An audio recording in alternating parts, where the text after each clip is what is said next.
सभी को राम राम। नमस्कार। मैं हूं पीके अग्रवाल। आप देख रहे हैं ट्रुथ प्लस। साथियों, आज चर्चा करेंगे हम फ्रीबी पर। फ्रीबी का लाभार्थी कौन। आप सोच रहे होंगे अभी तो आजकल कोई चुनाव नहीं है तो फ्रीबी पर चर्चा क्यों हो रही है। आप ठीक सोच रहे हैं। चुनाव के समय फ्रीबी पर चर्चा करना एक अलग चीज़ है, लेकिन अब क्योंकि चुनाव नहीं है तो अब आप निष्पक्ष तरीके से फ्रीबी पर चर्चा कर सकते हैं। तो बात चल रही थी फ्रीबी का लाभार्थी कौन। अब आप जानते हैं इस देश में फ्रीबी की राजनीति बहुत आगे बढ़ चुकी है। ये राजनीति शुरू हुई थी आम आदमी पार्टी ने की थी मुख्यतः, जिसमें 200 यूनिट बिजली फ्री, पानी फ्री, बस यात्रा फ्री, और अब तो ये ऐसा पहुंच गई है जैसे महिलाओं को 1,000 रुपये फ्री, 1,500 रुपये महीना, 2,000 रुपये महीना। और अभी हाल में आपने देखा है दिल्ली में सभी पार्टियों ने महिलाओं को नकद देने का वादा किया था, जिसमें बीजेपी भी शामिल है।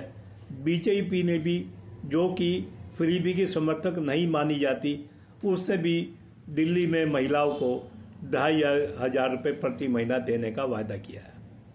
लेकिन अब सवाल है, जैसा मेरा विषय है फ्रीबी का लाभार्थी कौन। आपको लग रहा होगा निश्चित रूप से कि फ्रीबी के लाभार्थी तो हम ही हैं जो वोट देते हैं, और कौन होगा। शायद यहाँ दोबारा सोचने की आवश्यकता है। क्या आपको ऐसा नहीं लगता कि इस फ्रीबी के लाभार्थी अवैध घुसपैठिए, बांग्लादेशी और रोहिंग्या भी हो सकते हैं। आप जानते हैं जितनी भी सेकुलर पार्टियाँ हैं आमतौर से ये कभी घुसपैठियों के विरोध में नहीं बोलती, चाहे वो बांग्लादेशी घुसपैठी हों या रोहिंग्या घुसपैठी हों। एनआरसी के नाम से ये विरोध करना शुरू कर देती हैं। और एनआरसी तो अलग चीज़ है, इन्होंने तो सीए का भी विरोध कर दिया था, जहाँ पे उत्पीड़ित लोग थे उन्हें भारत में लाने का कानून बनाया गया था। तो जब ये सीए का विरोध कर सकते हैं जिससे मुसलमानों को कोई असर नहीं हो रहा या घुसपैठियों को कोई प्रभाव नहीं पड़ रहा, तो फिर तो ये एनआरसी का विरोध कैसे करेंगे। अब प्रश्न ये है, ये फ्रीबी क्या आपके लिए लाते हैं, देश के नागरिकों के लिए लाते हैं, या घुसपैठियों को लाभ देने के लिए लाते हैं। ये सोचने वाली बात है। आप भी सोचिए। आप रात दिन खबरें पढ़ते होंगे कि बांग्लादेशी हो या रोहिंग्या हो, उनके आधार कार्ड भी बन गए हैं, वोटर कार्ड भी बन गए हैं। मैं किसी की पुष्टि नहीं करता, मैं केवल वो बता रहा हूँ जो सोशल मीडिया में या खबरों में आता है, उसके आधार पर बोल रहा हूँ। मुझे कोई ज़मीनी जानकारी नहीं है। तो ऐसे आरोप लगते रहे हैं। अब जहाँ तक मैं बीजेपी की बात है, बीजेपी पार्टी पर तो मैं एक बार यकीन कर लूँगा कि वो राष्ट्रवादी पार्टी है, घुसपैठियों के समर्थक नहीं है, चाहे वो बांग्लादेशी हो चाहे वो रोहिंग्या हो। तो लेकिन नीचे के नेता फिर भी एक बार को आप संदेह कर सकते हैं, चाहे वो बीजेपी की क्यों ना हो। लेकिन जहाँ तक सेकुलर पार्टियों की है, सेकुलर पार्टी की बात है, जो खुलकर बांग्लादेशियों के पक्ष में आते हैं, घुसपैठियों के पक्ष में खड़े होते हैं, जो हिंदुत्व विरोध करते रहते हैं, इनका आप कैसे करेंगे। आप सोचना शुरू कीजिए। अब जब ये 200 यूनिट बिजली फ्री करते हैं तो क्या ये फ़ायदा अवैध घुसपैठियों को नहीं मिलता होगा। जब ये पानी निःशुल्क देने की घोषणा करते हैं, इसका फ़ायदा अवैध घुसपैठियों को नहीं मिलता होगा।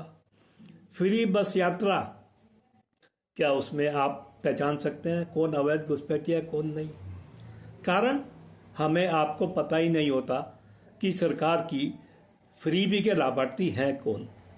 सरकार कोई लिस्ट जारी नहीं करती। ज़्यादा ज़्यादा आप क्षेत्र जान सकते हैं कि आप ये जान सकते हैं कि फलाने क्षेत्र में फ्रीबी योजनाओं का लाभ दिया जा रहा है, लेकिन उस बस्ती में फ्रीबी का योजनाओं का लाभ लेने वाले भारत के नागरिक हैं या अवैध घुसपैठी है, आपके पास ये जानने का कोई तरीका नहीं है। तो क्या आपने कभी सोचा कि ये हमारे फ्रीबी का, जिसके लिए हमने वोट दिया, उसका लाभार्थी हमारे अलावा भी कोई और हो सकता है। ध्यान रहे, अगर आपके अलावा उसका लाभार्थी कोई और हो सकता है अवैध घुसपैठिया हो सकता है, जिसका बाद में राशन कार्ड बन जाए, आधार कार्ड बन जाए, वोटर कार्ड बन जाए, तो आप समझे आप फ्रीबी के लालच में क्या अपनी राजनीतिक सत्ता गंवाना चाहते हैं।